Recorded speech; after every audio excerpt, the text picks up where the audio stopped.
Hello students, welcome. Today we are discussing about statics. तो देखिए बेटा, सबसे पहले अपन स्टैटिक्स के बारे में बात करेंगे और स्टैटिक्स के क्वेश्चंस जो एनडी में पूछे जाते हैं उनको डिस्कस करेंगे. Okay, so first of all statistics होता क्या है, किसको बोलते हैं स्टैटिक्स? तो देखिएगा, statistics refer to the body of technique या एक मेथोलॉजी. स्टैटिक्स क्या है? एक मेथड है. स्टैटिक्स एक मेथड है जिसमें अपन डेटा के बीच का रिलेशन फाइंड करते हैं कि ये जो डेटा है या फिर ये जो मतलब एक तरह से मैथमेटिकल स्टेटमेंट होता है जिसको अपन स्टैटिक्स के थ्रू रिप्रेजेंट करते हैं. तो स्टैटिक्स के अंदर अपन डेटा किस टाइप के हैं, उनकी जो क्वांटिटिव अप्रोच है वो क्या है, उनकी जो क्वालिटिव अप्रोच है वो क्या है, किस तरह के डेटाज अपन को गिवन है, वो सारी की सारी स्टडी अपन स्टैटिक्स के अंदर करते हैं. तो स्टैटिक्स में जो सबसे पहले अपन डिस्कस करने वाले हैं वो है सेंट्रल वैल्यू. सेंट्रल वैल्यूज के अंदर अपन मीन, मॉड, मीडियन और मीन के अंदर arithmetic mean, geometric mean, harmonic mean, ये सब कुछ डिस्कस करने वाले हैं. और अगर एनडीए के अकॉर्डिंग देखा जाए तो इस चैप्टर में से लगभग 6 से 8 क्वेश्चन पूछे जाते हैं. एनडीए के हर एग्ज़ाम में 6 से 8 क्वेश्चन इस स्टैटिक्स वाले टॉपिक्स में से पूछा जाता है. तो देखा जाए तो ये एनडीए के भी बहुत बहुत बहुत इम्पोर्टेंट टॉपिक है. तो सेंट्रल वैल्यूज ये सब करने से पहले मैं आपको इसकी कुछ स्पेशल टर्मिनोलॉजीज है वो टर्मिनोलॉजी डिस्कस कर देता हूँ. तो क्या क्या टर्मिनोलॉजी है देखिएगा. First of all data. क्या होता है data? Data is the collection of या फिर data is the set of collections, या फिर इसको ऐसा बोले data is set of information या कलेक्शन ऑफ फैक्ट्स. तो एक तरह से डेटा क्या होता है? एक सेट होता है इंफॉर्मेशन का. हालांकि इनका कोई डेफिनेशन एग्जाम में नहीं पूछा जाता, बट मैं आपको समझा रहा हूँ जिससे आप हर बात को अच्छे से एनालिसिस कर पाएँ. ओके, डेटा के अंदर अपन 2 तरह के डेटा डिस्कस करने वाले हैं. एक तो है एन ग्रुप डेटा और एक है आपका group data.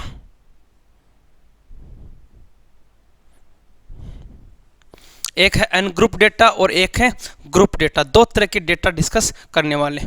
N group data के अंदर यहाँ जो डेटा गिवन है यहाँ पे इनको रैंडमली ऐसे ही गिवन है, यहाँ कोई सिस्टम नहीं है, यहाँ कोई ग्रुप नहीं है. जैसे मैं कहूँ कि क्लास में 10 स्टूडेंट्स हैं और उन 10 स्टूडेंट के जो मार्क्स आए हैं वो इस तरह से आए हैं, 27 है, 50 है, 58 हैं, इसके अलावा 60 है, 100 है, 20 है, इसके अलावा मान लीजिए 25 है, 30 है, इसके अलावा मान लीजिए 35 है. तो 1 2 3 4 5 6 7 8 9, इसके अलावा 40 है.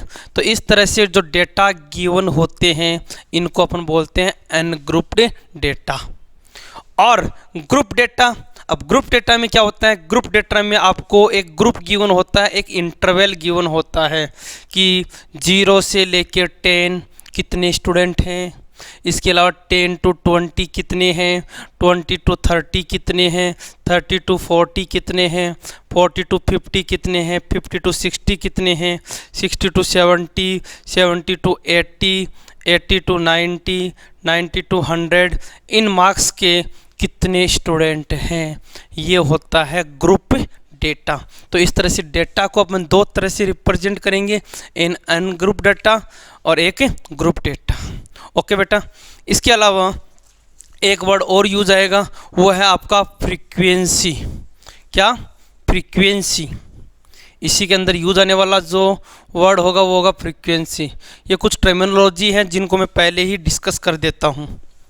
देखिएगा, फ्रीक्वेंसी का मतलब है कि कोई डेटा नंबर जो मतलब कोई भी डेटा है वो कितने टाइम है, मतलब कितनी बार रिपीट हुआ है. एक तरह से अपन इसको ऐसे बोल सकते हैं, जैसे मैं अभी ग्रुप की बात कर रहा था, 0 से 10, 10 to 20, 20 to 30, 30 to 40। तो इसमें फ्रीक्वेंसी ऐसे बोलूँगा कि 0 से 10 के बीच में कितने स्टूडेंट हैं। नंबर ऑफ स्टूडेंट 3 है, 4 है, 5 है। इस तरह से अपन यहाँ फ्रीक्वेंसी लिखेंगे। जैसे मान लो 5 है। 10 से 20 में कितने स्टूडेंट हैं, 20 to 30 कितने स्टूडेंट हैं। इस तरह से यहाँ 30 to 40 कितने स्टूडेंट हैं। इस तरह से अपन फ्रीक्वेंसी फाइंड करते हैं। इसके अलावा एक और टर्मिनोलॉजी यूज आने वाली है, वो है कम्युलेटिव फ्रीक्वेंसी। कम्युलेटिव फ्रीक्वेंसी जिसको अपन लिखते हैं CF, कम्युलेटिव फ्रीक्वेंसी। ये कम्युलेटिव फ्रीक्वेंसी क्या होता है, ये जो फ्रीक्वेंसीज गिवन है वो किसी इंटरवल में आपको गिवन है, उनका सबमिशन को रिप्रेजेंट करता है। जैसे यहाँ पे 5 है तो और यहाँ 5 और 3 यहाँ पे 8 आ जाएगा, 8 और 5 यहाँ 12 आ जाएगा, 12 और 5 यहाँ पे 17 आ जाएगा। इसको बोलते हैं कम्युलेटिव फ्रीक्वेंसी। तो ये कुछ टर्मिनोलॉजी थी जिसको अपन डिस्कस कर लिए।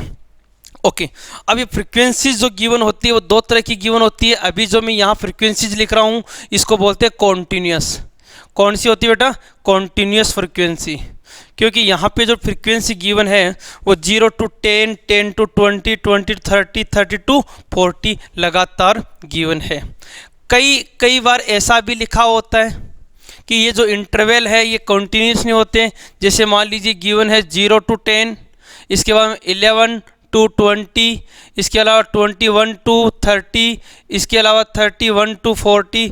इस तरह गिवन है। तो आप देख रहे हैं 0 से 10 और 10 के बाद सीधा 11 आ गया। इसको बोलते हैं डिस्क्रीट। क्या बोलते हैं, डिस्क्रीट फ्रीक्वेंसी। इसको बोलते हैं डिस्क्रीट फ्रीक्वेंसी। क्लियर हो गया। तो इस तरह की डिस्क्रीट फ्रीक्वेंसी को अपन कॉन्टिन्यूस फ्रीक्वेंसी कैसे बनाते हैं, देखो यहाँ पे आप देख रहे हैं कि 10 और 11 है, इन दोनों का डिफरेंस कितने का है, 1 का है। इसको 2 से डिवाइड करेंगे, 1/2 मतलब 0.5। तो इसमें 0.5 ऐड करेंगे, तो आप 0.5 ऐड करेंगे तो यही हो जाएगा 0.52 10.5। और इसको हम लिखेंगे 10.52 20.5। इसको हम करेंगे 20.52 30। इस तरह से अपन इसको एक ग्रुप की फॉर्म में फ्रीक्वेंसी को लिखेंगे एक कॉन्टिन्यूस फॉर्मेट के अंदर। क्लियर हो गया। तो ये कुछ बेसिक इंफॉर्मेशन थी जिनकी ज़रूरत अपन को आगे होने वाली है। तो अभी अपन शुरू करते हैं सेंट्रल वैल्यूज या सेंट्रल टेंडेंसी भी बोलते हैं इसको। क्या बोलते हैं, सेंट्रल टेंडेंसी या मेजर ऑफ सेंट्रल टेंडेंसी बोल दीजिए या सेंट्रल वैल्यूज बोल दीजिए। मेजर ऑफ सेंट्रल वैल्यू या सेंट्रल टेंडेंसी। तो अब इसके अंदर अपन जो डिस्कस करने वाले हैं वो है अर्थमेटिक मीन,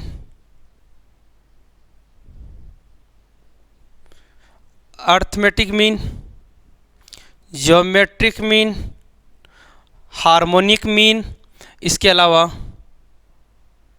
मीडियन और मोड। ये सारी जो वैल्यूज डिस्कस करने वाले हैं वो सब किसके अंदर आएगी, मेजर इन सेंट्रल टेंडेंसी के अंदर। ओके, यहाँ पे ये जो अर्थमेटिक मीन, ज्योमेट्रिक मीन और ये हार्मोनिक मीन है, ये जो तीनों मीन है इन मीन को अपन बोलते हैं मैथमेटिकल एवरेज। मैथमेटिकल एवरेज एक तरह से एवरेज को शो करते हैं। और ये जो मीडियन और मोड हैं ये एक तरह से ये मान के चलिए आपका पोजिशनल एवरेज को शो करता है।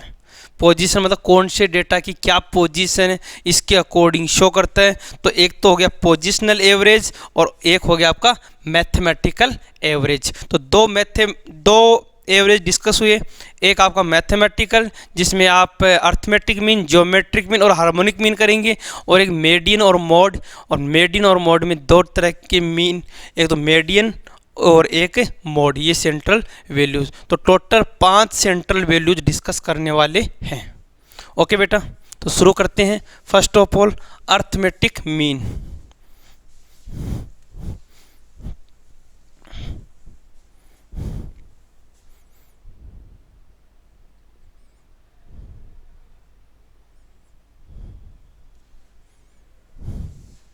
अर्थमेटिक मीन सबसे पहले आप लोगों ने वैसे तो इसको सीक्वेंस एंड सीरीज वाले चैप्टर में कर रखा है, लेकिन फिर भी दोबारा करते हैं कि सपोज आपके पास ओनली 2 नंबर है, arithmetic mean of A and B. अगर आपके पास 2 ही नंबर है, उनका अर्थमेटिक मीन निकालना है, तो आप क्या करेंगे, ए प्लस बी अपॉन 2। सिंपल सी बात है, दोनों को ऐड करेंगे और 2 से डिवाइड करेंगे। ये हो गया आपका अर्थमेटिक मीन। अगर मान लीजिए x1 x2 x3 dot dot xn element हैं, तो इनका आप अर्थमेटिक मीन निकालेंगे, तो अर्थमेटिक मीन कितना आएगा, एवरेज कितना आएगा, x1 plus x2 plus x3 dot dot dot xn divide by n। यह आपका अर्थमेटिक मीन निकालने का फॉर्मूला हो गया।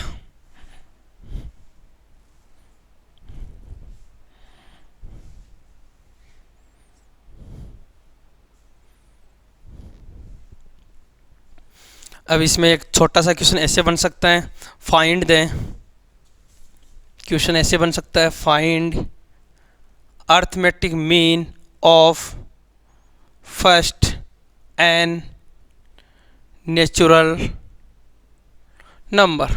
Find arithmetic mean of first n natural number. तो फर्स्ट ऑफ ऑल आप क्या करेंगे, फर्स्ट नेचुरल नंबर सबको ऐड करेंगे, 1 plus 2 plus 3 plus dot dot dot n divide by n। अब इसका सबमिशन आप जानते हैं ऑलरेडी, क्या होता है formula, n plus 1 divide by 2, और इसको n से डिवाइड कर रहे हैं, देन आंसर क्या हो गया, n प्लस 1 अपॉन 2। ये आपका फर्स्ट n अर्थमेटिक नंबर का एवरेज हो गया। क्लियर हो गया, यस। तो फर्स्ट मेथड अर्थमेटिक मीन निकालने का, सबको ऐड कर दिया और n से डिवाइड कर दिया। इसके अलावा नेक्स्ट मेथड है, ये आप ऑलरेडी सब कर चुके हैं। मान लीजिए आपको एक्स आई गिवन है और एफ आई गिवन है। एक्स आई का मतलब आपके पास डेटा गिवन है और उनका फ्रीक्वेंसी गिवन है। डेटा गिवन है और उनका फ्रीक्वेंसी गिवन है, जैसे मान लीजिए 2, 3, 4 और 5। इसके अलावा यहाँ पे 1, 2, 1 और 3 एक्स आई और एफ आई गिवन है, और यहाँ पे आपको मीन निकालना है। तो यहाँ मीन कैसे निकालेंगे, मीन निकालेंगे x bar equal to, formula है एफ आई एक्स आई, इसका summation divide by f i. तो आप एफ आई एक्स आई निकालेंगे, मतलब मल्टीप्लाई करेंगे यहाँ पे, तो 2 1 जा 2, 3 2 जा 6, 4 1 जा 4, 5 3 जा 15। तो यहाँ सबमिशन आ जाएगा 2 plus 6 plus 4 plus 15 divide by submission of F I, और एफ आई कितना हो गया, 3 और 1 4, 4 और 2 6 और 1 7। तो आंसर हो गया डिवाइड में 7। तो आंसर कितना हो गया, 6 और 4 10, 12, 12 और 15 27 डिवाइड बाई 7। ये आपका एवरेज आ गया। क्लियर है। तो आपको मीन निकालने का फॉर्मूला अगर नॉर्मली डेटा गिवन है इस तरह से आ जाएगा, और अगर फ्रीक्वेंसी की फॉर्म में है तो ऐसे आपको मीन निकालना है। ओके, एक शॉर्टकट मेथड है। अब शॉर्टकट मेथड को भी मैं बता देता हूँ कि शॉर्टकट मेथड से मीन कैसे निकालते हैं, ये भी एक इम्पोर्टेंट है। देखिए शॉर्टकट क्या है, पहले उस शॉर्टकट को समझ लो। शॉर्टकट मेथड, मीन निकालने का जो शॉर्टकट मेथड है इसको आप समझ लीजिए अच्छे से। क्या होता है देखो, जैसे सपोज आपके पास में कोई डेटा गिवन थे, बड़ी बड़ी वैल्यूज़ गिवन थी। जैसे मान लो आपको गिवन था 128, 132, 120, मान लीजिए 3, इसके अलावा 120, इसके अलावा मान लीजिए आपको गिवन था 127। ये वैल्यूज़ गिवन थी। बोला कि साहब आप इनका मीन निकालिए। क्या निकालिए, इसका मीन निकालिए।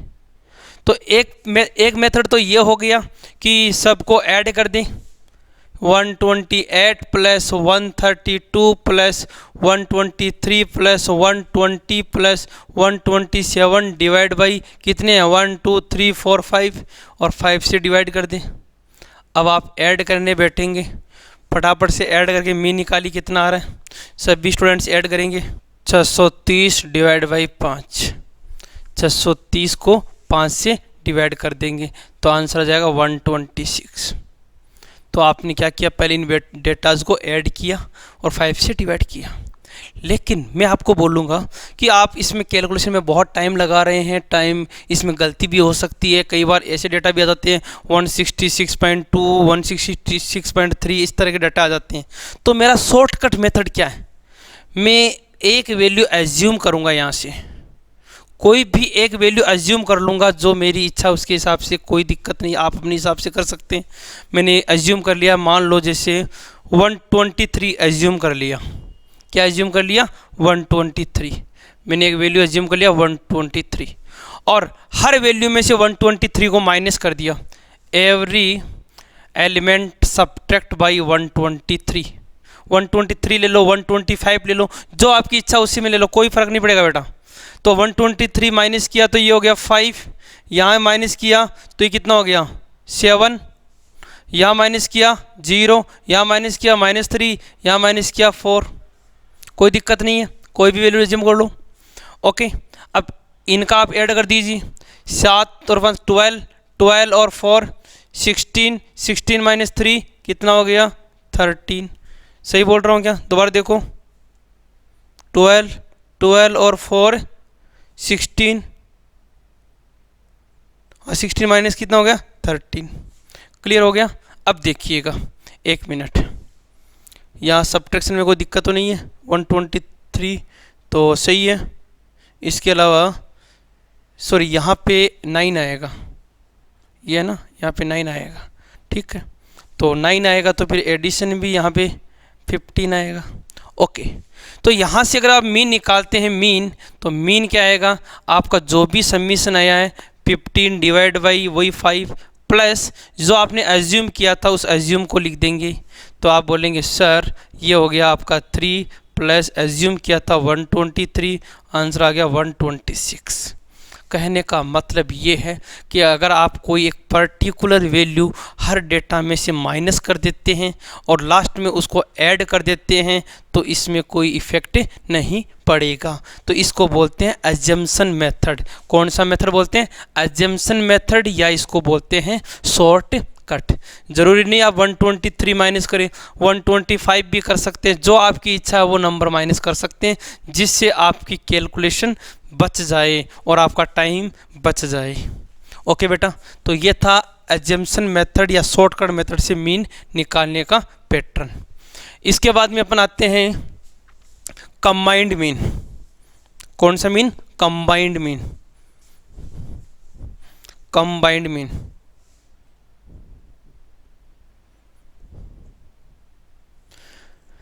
देखिए, कंबाइंड मीन कैसे निकालते हैं। कंबाइंड मीन में आप ये समझिएगा कि दो अलग अलग फर्म है, दो अलग अलग कंपनीज हैं, एक F1 है एक F2 है। मान लीजिए इसमें जो नंबर ऑफ एलिमेंट है वो है N1 और इनका जो एवरेज है वो है X1। यहाँ नंबर ऑफ एलिमेंट N2 और यहाँ एवरेज है वो है X2। तो फाइनली जो कंबाइंड मीन आएगा वो आएगा N1 X1 बार, ये मीन है, plus N2 X2 bar upon N1 plus N2। यहाँ पे ये क्या गिवन है आपका, मीन, इंडिविजुअल मीन गिवन है कि जो N1 एलिमेंट है उनका मीन और N2 एलिमेंट है इनका मीन। तो कंबाइंड मीन क्या होगा, तो कंबाइंड मीन निकालने के लिए फॉर्मूला याद रखें, N1 X1 bar plus N2 X2 bar upon N1 plus N2। तो ये तो मैंने जो फॉर्मूलों की ज़रूरत थी वो सब कुछ समझाया। अब इससे रिलेटेड क्वेश्चंस क्या क्या पूछे गए हैं और कैसे पूछते हैं वो सारे के सारे मैं यहाँ पे 1 बाय 1 डिस्कस करता हूँ। तो देखिएगा क्वेश्चंस। फर्स्ट ऑफ ऑल मैं कंबाइंड मीन का ही एक क्वेश्चन करवा देता हूँ। देखो, find mean of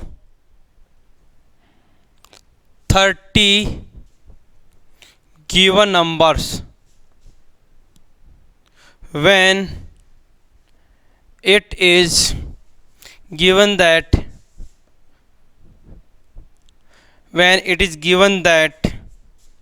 the mean of 10 of them is 12 and mean of remaining 20 is 9। ध्यान से देखिएगा क्वेश्चन क्या बोला है कि टोटल 30 नंबर्स हैं, उन नंबर्स में से जो 10 नंबर हैं उनका मीन गिवन है 12 और जो 20 है उनका मीन है 9। कंबाइंड मीन क्या होगा? आप फॉर्मूला जानते हैं, x bar equal to n1 x1 bar n2 x2 bar upon n1 plus n2। तो देखिएगा नंबर ऑफ एलिमेंट, सबसे पहले n1 कितना है आपका 10 और फर्स्ट मीन कितना गिवन है 12। यहाँ से सेकेंड एलिमेंट कितना है 20 और मीन कितना है यहाँ पे 9। तो फॉर्मूला क्या हो गया 10 into 12 plus 20 into 9 upon n1 plus n2 10 plus 20। ये आपका कंबाइंड मीन आ जाएगा। क्लियर है? तो एक तो हो गया कंबाइंड मीन का क्वेश्चन। इसके अलावा और क्या क्या क्वेश्चन आते हैं वो देखिएगा। एक क्वेश्चन जो पिछली बार एग्ज़ाम में आया था, एनडी के एग्ज़ाम में आया हुआ था, और क्वेश्चन क्या था देखिएगा। क्वेश्चन बहुत इजी था, बट अगर स्टूडेंट्स ने कॉन्सेप्ट नहीं समझा तो एक क्वेश्चन जनरली गलत कर देते हैं। क्वेश्चन क्या था, मैं डायरेक्टली लैंग्वेज बोल रहा हूँ, देखिएगा। एक एरोप्लेन है जो मान लीजिए इस पॉइंट से इस पॉइंट के ऊपर, इस पॉइंट से इस पॉइंट पे या कोई दो जगह का नाम दे दिया और जाती है मान लीजिए 60 किलोमीटर पर आवर की स्पीड से, 60 किलोमीटर पर आवर की स्पीड से जाता है और 80 किलोमीटर पर आवर की स्पीड से वापस आता है। अब एरोप्लेन मान लीजिए, कोई बस मान लीजिए, कोई ट्रेन मान लीजिए, कोई पर्सन मान लीजिए, तो ये बोला है कि एक जगह से दूसरे जगह पे 60 किलोमीटर पर आवर की स्पीड से जाता है और उसी रास्ते से 80 किलोमीटर पर आवर की स्पीड से आता है। तो what is the average speed? What is the average speed? आने जाने की जो एवरेज स्पीड है वो क्या होगी? तो जनरली बच्चे गलती क्या करते हैं, वो जोड़ते हैं अच्छा 60 तो जाने की और 80 आने की और 2 से डिवाइड कर देते हैं और 80 और 60 क्या कर देते हैं 140 2 70 आंसर प्राप्त करके खुश हो जाते हैं। और मैं कहता हूँ ऑप्शन में भी सबसे पहले 70 देगा ताकि बच्चा कंफ्यूज हो जाए और सबसे पहले उसी पे टिक लगा दे, गलत कर दे। मैं कहूँगा 70 आंसर नहीं होगा। अरे जब एवरेज स्पीड पूछा है इसका मतलब क्या हो गया? स्पीड क्या होता है? Distance upon time. अरे स्पीड क्या होता है आप लोगों ने कर रखा है, ये तो बेसिक सी बात है। स्पीड क्या होता है? डिस्टेंस अपॉन टाइम होता है कि नहीं होता? तो आपको एवरेज स्पीड निकालना है, तो एवरेज स्पीड कैसे निकालेंगे? सबसे पहले तो total distance upon total time. बोलो ये करेंगे total distance upon total time. अब आप कहेंगे सर हमें टोटल डिस्टेंस तो दे ही नहीं रखा, टोटल डिस्टेंस तो नहीं दे रखा, टाइम भी नहीं दे रखा, क्या करें? तो मैं कहूँगा सपोज ऐसे कर लो कि डिस्टेंस है आपका x, डिस्टेंस कितना है x। ओके, तो चलो डिस्टेंस तो आ गया, total distance 2x upon time. अब टाइम कैसे निकालेंगे? आप कहेंगे सर टाइम तो हम निकाल सकते हैं, time equal to distance upon speed कर दें, डिस्टेंस अपॉन स्पीड कर दें। तो टाइम आपका जानने का जो टाइम था ये टाइम हो गया t1। अब डिस्टेंस x है, स्पीड 60 की है, आने का टाइम है, इसको मैं t2 बोल देता हूँ। ये हो गया x अपॉन 80। मज़ेदार बात क्या है कि डिस्टेंस आने में जाने में सेम है क्योंकि वही रास्ते को फॉलो कर रहा है। ओके, तो आप बोलेंगे फिर तो टाइम हो गया t1 प्लस t2 और टाइम t1 प्लस t2 का वैल्यू रखेंगे तो 2x upon x upon 60 plus x upon 80। Clear है? अब आप इसको सिंप्लीफाई करेंगे LCM तो आप देखेंगे x से x तो कट जाएगा, 2 अपॉन 1 अपॉन 60 और 1 अपॉन 80। आंसर आएगा 2 इंटू 60 इंटू 80 अपॉन 60 प्लस का 80। एलसीएम लेके सोल्व कर लो, यही आंसर आएगा। मतलब आंसर हो गया 2 इंटू 60 इंटू 80 अपॉन 60 प्लस 80 कितना हो गया 140। अब आज इसको सिंप्लीफाई कर लीजिए, ये हो गया यहाँ पे 7, तो 48 अपॉन 7, ये आपका स्पीड आएगा 480 अपॉन 7 आएगा। लेकिन मैं आपको कहूँगा इस मेथड को भी अपन फॉलो नहीं करेंगे। मैं आपको शॉर्ट ट्रिक समझाता हूँ, डायरेक्टली एक ट्रिक समझाता हूँ। ट्रिक क्या है? वैसे तो आपको याद रखना है एवरेज स्पीड क्या होता है, total distance upon total time. लेकिन एक चीज़ याद रखना, अगर कोई पार्टिकल उसी जगह पे एक रास्ते से जाके और उसी रास्ते से वापस आता है तो आने जाने में जो एवरेज स्पीड आएगी उसके लिए आप फॉर्मूला देख लीजिए, शॉर्ट ट्रिक समझ लीजिए। क्या शॉर्ट ट्रिक है? इसके लिए मैं आपको शॉर्ट ट्रिक लिखा देता हूँ कि अगर कोई भी पार्टिकल यहाँ से स्टार्ट होता है और यहाँ पे जाता है, मान लीजिए जाने का जो स्पीड है वो है u और आने का जो स्पीड है, ये स्पीड दे रहा हूँ बेटा, जाने का स्पीड है वो है u किलोमीटर पर आवर और आने का है मान लीजिए v किलोमीटर पर आवर। तो जो एवरेज स्पीड है, एवरेज स्पीड, तो इस एवरेज स्पीड याद रखेंगे आप 2uv अपॉन u प्लस का v। इस ट्रिक को दिमाग में रख लें, 2uv अपॉन u प्लस का v। तो मतलब इस क्वेश्चन का आंसर क्या आएगा 2 इंटू 60 जाने का 80 आने का अपॉन 60 प्लस 80। इस ट्रिक को याद रखेंगे। आने जाने का average speed 2uv upon u plus का v। क्लियर हो गया? यस। इसी एवरेज स्पीड में एक क्वेश्चन और बनता है, वो देखिएगा। इसी को भी अपन ट्रिक से करेंगे। एवरेज स्पीड में एक क्वेश्चन ये भी बन सकता है कि जैसे मान लीजिए एक पर्सन सबसे पहले यहाँ से स्टार्ट होता है, कोई भी पर्सन या एक कार मान लेते हैं, एक कार है सबसे पहले यहाँ से स्टार्ट होती है और वो अपनी टोटल जर्नी का 1/3 पार्ट करती है, मान लीजिए 60 किलोमीटर पर आवर की स्पीड में। उसके आगे जो नेक्स्ट जर्नी है उसका भी मतलब टोटल जर्नी का 1/3 पार्ट मान लीजिए करती है 80 किलोमीटर पर आवर की स्पीड में, अपनी टोटल जर्नी का 1/3 पार्ट।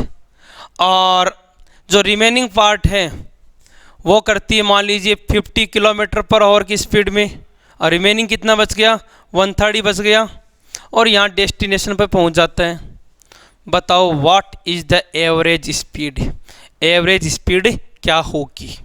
ये क्वेश्चन ऐसे भी आ जाता है, एक पर्सन इतनी दूर कार से चलता है, इतनी दूर मान लीजिए ट्रेन से चलता है, इतनी दूर पैदल चलता है, तो इसकी टोटल एवरेज स्पीड क्या होगी? ये भी एक अर्थमेटिक मीन का ही क्वेश्चन है। तो यहाँ पे अगर आप कॉन्सेप्ट से करेंगे, ट्रिक से करेंगे, तो बहुत जल्दी आंसर पे पहुँच जाएंगे। कैसे? देखो, बिकॉज एवरेज जो स्पीड है आपका, एवरेज स्पीड जो है, तो इसमें आप ये तो बोलेंगे total distance upon total time. मान लीजिए यहाँ से लेके यहाँ तक टाइम लगा इसको t1, यहाँ पे टाइम लगा t2, यहाँ पे टाइम लगा t3। डिस्टेंस, ये टोटल डिस्टेंस का 1/3 1/3 1/3, तो मान लेते हैं कि टोटल डिस्टेंस इसने कवर करी है x upon total time t1 t2 t3। अब डिस्टेंस कैसे निकालते हैं, सॉरी टाइम कैसे निकालते हैं? आप कहोगे सर टाइम इक्वल टू हो जाएगा टोटल डिस्टेंस अपॉन स्पीड, ये तो होता है टाइम का फॉर्मूला। तो यहाँ पे बोलेंगे सर डिस्टेंस, तो यहाँ पे जो है वो टोटल का x/3 है, तो टोटल x/3 डिवाइड बाई किससे करेंगे डिवाइड? 60 से। और आगे वाली जो x/3 है वो किससे डिवाइड किया है? वही आपका 80 से। और थर्ड टाइम t3 x/3 किससे डिवाइड किया आपका? 50 से। सिंप्लीफाई करेंगे तो x तो कट जाएगा और यहाँ से आंसर आ जाएगा आपका एलसीएम लेके करेंगे तो 3 इंटू 60 इंटू 80 इंटू 50 अपॉन, यहाँ से हो जाएगा 80 50। ये आपकी कैलकुलेशन है बेटा, आप खुद करेंगे 60 50 और 60 80, ये आप कैलकुलेशन करेंगे। लेकिन मैं आपको कहूँगा कि आप इसको ऐसे ना करें, इसको आप डायरेक्टली याद रखें कि मान लीजिए आपके पास 3 डिस्टेंस एक ही अलग अलग पार्ट्स जो करा रहे हैं, जो आपका डिस्टेंस 3 सेम डिस्टेंस अलग अलग टाइम में हो रही है। मान लीजिए इसका स्पीड है u किलोमीटर पर आवर, यह है v किलोमीटर पर आवर और यह है w किलोमीटर पर आवर। तो यहाँ एवरेज स्पीड का फॉर्मूला, इसको ट्रिक दिमाग में रखें, ये जो ट्रिक बता रहा हूँ दिमाग में रखें। क्या आएगा? 3uv upon uv plus vw plus uw, इस ट्रिक को दिमाग में रखें। 3uv upon uv plus vw plus uw, ये कब फॉलो करेंगे? जब 3 इक्वल डिस्टेंस अलग अलग स्पीड में कवर करें तो एवरेज स्पीड निकालने का फॉर्मूला है। तो अब डायरेक्ट, हालांकि मेथड तो इसका यही है, total distance upon total time, लेकिन एग्जाम में इतना अपना टाइम नहीं होता, तो आप इसी ट्रिक को फॉलो करें। तो एवरेज स्पीड का मैंने 2 क्वेश्चन करवा दिए, 2 टाइप करवा दिए। पहला, जब आना और जाना, या एक तरह से अपने इसे बोलें कि 2 इक्वल डिस्टेंस को अलग अलग स्पीड में करें तो 2uv upon u plus v, और अगर वहीं पे 3 हो जाए तो 3uvw upon uv plus vw plus uw। Direct concept रखें। क्लियर है? तो ये आपका मीन का फर्स्ट टाइप हो गया। आगे चलते हैं, देखिएगा। यस, एक क्वेश्चन ये आता है ओमिशन का, ओमिटेड। इस वाले में क्या क्वेश्चन आते हैं वो देखिएगा। इसमें क्वेश्चन ऐसे आता है कि जैसे मान लीजिए कोई 100 ऑब्जर्वेशन है, उन 100 ऑब्जर्वेशन का आपने मीन निकाल लिया। मान लीजिए ये अपना मीन आ गया। अब ऐसे बोले कि इसमें से ये जो 4 जो आपने की डेटा है वो गलत है, रॉन्ग है, इनको आप या तो ओमिट कर दो, ओमिट का मतलब हटा दो, या फिर रिप्लेस कर दो। तो इन दोनों ही केस में आपके अलग अलग आंसर आएंगे। या ऐसा कोई क्वेश्चन आ सकता है कि एक क्लास में मान लीजिए 40 स्टूडेंट है। अब 40 स्टूडेंट हैं और इनका जो एवरेज वेट आ रहा है वो 50 kg आ रहा है। मान लीजिए क्लास में 2 स्टूडेंट छोड़ के चले गए, अब बताओ मीन क्या आएगा? या फिर 2 नए स्टूडेंट आ गए तो मीन क्या आएगा? या फिर जो 2 स्टूडेंट छोड़ के गए उनकी जगह पे 2 नए आ गए तो मीन क्या होगा? इस टाइप के जो क्वेश्चन आते हैं उनको कैसे करते हैं देखिएगा। तो मैं ये सारा के सारी चीज़ें एक एग्जाम्पल से आपको समझाऊंगा। एग्जाम्पल समझ लीजिएगा। मान लीजिए ये आपका क्लासरूम है। अभी क्लासरूम से मैं समझा रहा हूँ, इसके अलावा ये कोई भी क्वेश्चन हो सकता है कि आपके किसी मतलब सब्जेक्ट के मार्क्स हो सकते हैं, या कोई ऑब्जर्वेशन हो सकता है, किसी मान लो कर्मचारियों की सैलरी हो सकती है, कुछ भी हो सकता है। बट मैं यहाँ क्लासरूम में समझा रहा हूँ कि एक क्लासरूम है और इस क्लास में मान लीजिए 20 स्टूडेंट्स हैं। कितने स्टूडेंट्स हैं? 20 स्टूडेंट। ठीक है, क्लास में 20 स्टूडेंट्स हैं और मान लीजिए ऐसे बोल दिया कि जो इन बच्चों का एवरेज वेट है वो है मान लीजिए 50 kg। क्लासरूम में 20 स्टूडेंट हैं और उनका जो एवरेज वेट है वो है 50 kg। Okay, yes. अब मेरा क्वेश्चन ये है, if 1 student left the classroom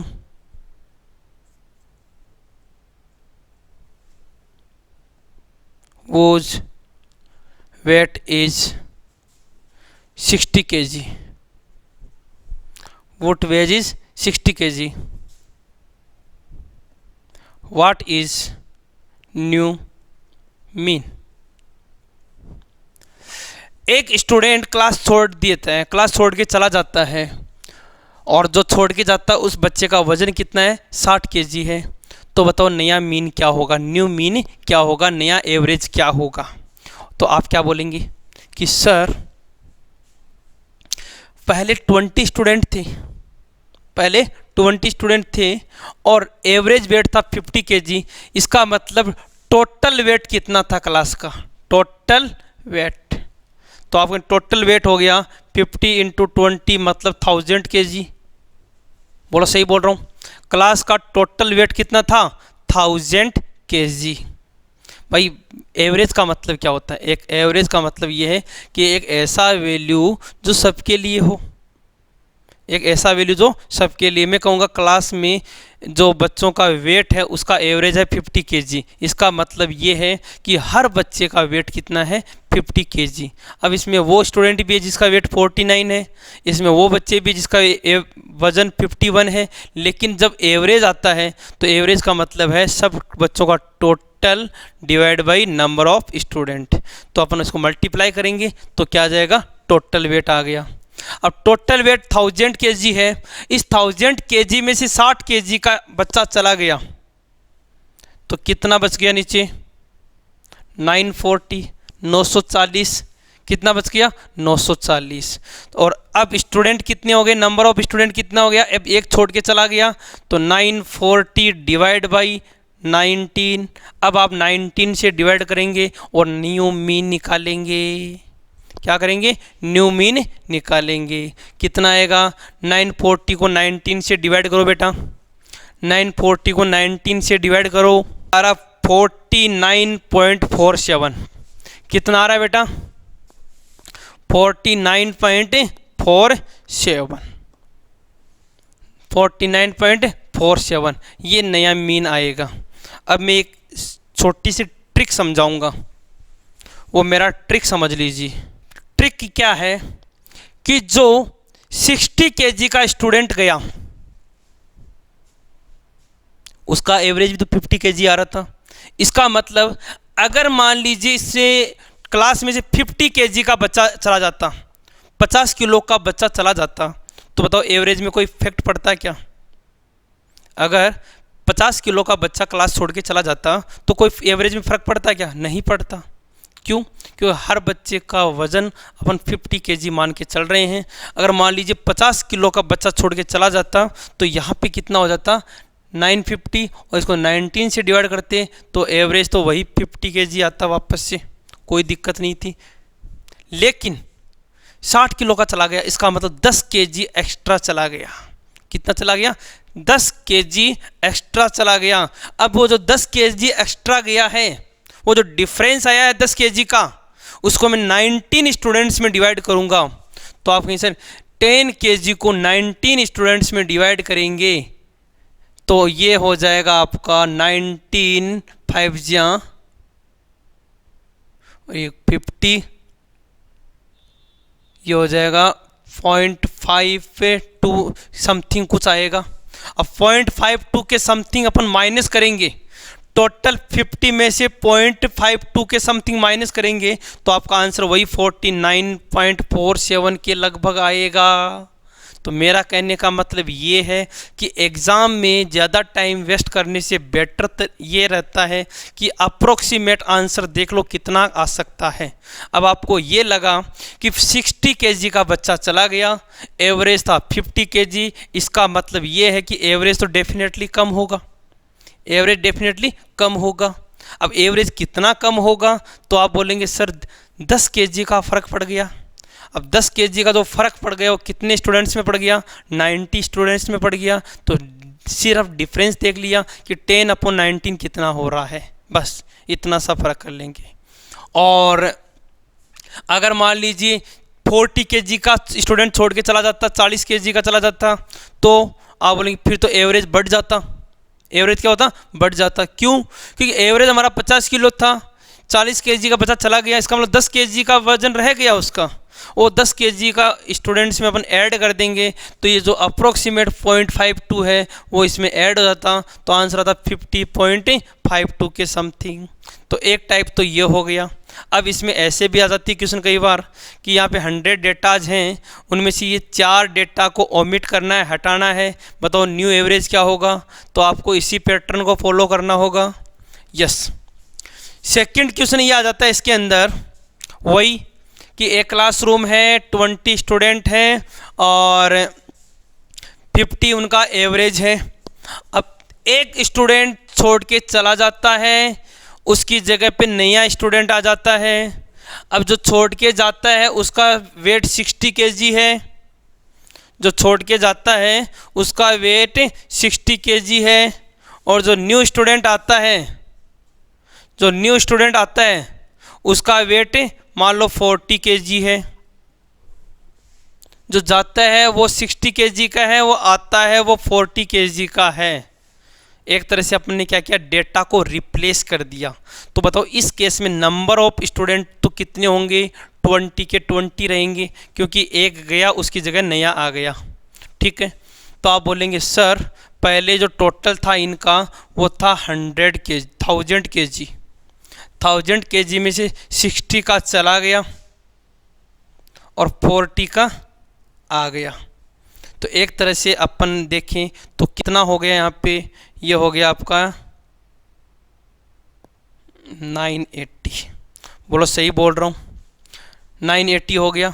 अब 980 टोटल है, स्टूडेंट कितने अब है 20 है। अरे 20 के 20 स्टूडेंट है कि नहीं है, क्योंकि गया उसकी जगह वापस आ गया। तो अब एवरेज कितना आ गया आपका, एवरेज आ जाएगा यहाँ पे 49। कितना एवरेज आ गया 49।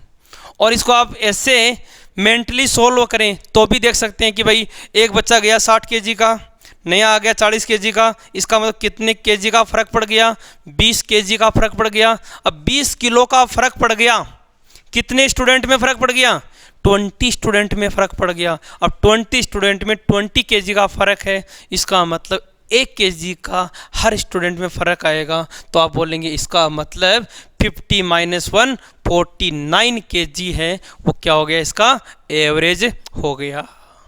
क्लियर होगी ये बात। तो इस तरह से बेटा एक डेटा को रिप्लेस करना है, इसको ओमिट करना है, उसकी जगह नया इंसर्ट करना है। तो आप इस चीज़ को हमेशा ध्यान रखेंगे। इस टाइप के क्वेश्चन आजकल बहुत आते हैं। क्लियर हो गया बेटा।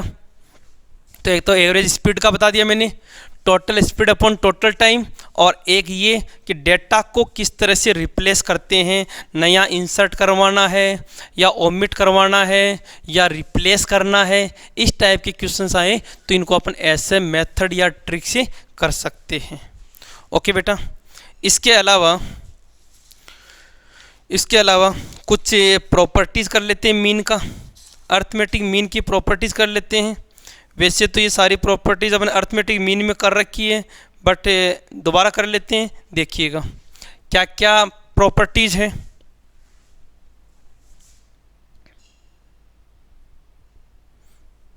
कि मान लीजिए if x1 x2 x3 dot xn n element है और इनका जो अर्थमेटिक मीन है वो है मान लीजिए x बार, क्या है x बार। और हर एलिमेंट में अगर अपन कुछ कांस्टेंट ऐड करना चाहते हैं, x1 plus lambda comma x2 plus lambda comma x3 plus lambda dot xn plus lambda, अगर हर एलिमेंट में कोई एक फिक्स कांस्टेंट ऐड करना चाहते हैं तो बताइए नया अर्थमेटिक मीन क्या आएगा। तो आप कहेंगे x बार प्लस लेमड़ा आएगा। अगर आप हर वैल्यू में कोई वैल्यू ऐड करना चाहते हैं, सेम वैल्यू और हर एलिमेंट में, तो जो नया अर्थमेटिक मीन क्या आएगा उसमें ऐड हो जाएगा। और अगर आप सब्ट्रैक्ट करना चाहते हैं तो अर्थमेटिक मीन में से क्या हो जाएगा, सब्ट्रैक्ट हो जाएगा। और सेकंड, अगर आप किसी कांस्टेंट से मल्टीप्लाई करना चाहते हैं, अगर आप कांस्टेंट से मल्टीप्लाई करना चाहते हैं तो जो अर्थमेटिक मीन है वो भी क्या होगा, मल्टीप्लाई हो जाएगा। और सेम एज इट इज़ अगर आप डिवाइड करना चाहते हैं, अगर किसी कांस्टेंट से आप डिवाइड करना चाहते हैं तो आपका जो फाइनली अर्थमेटिक मीन आएगा वो भी क्या हो जाएगा, उससे डिवाइड हो जाएगा।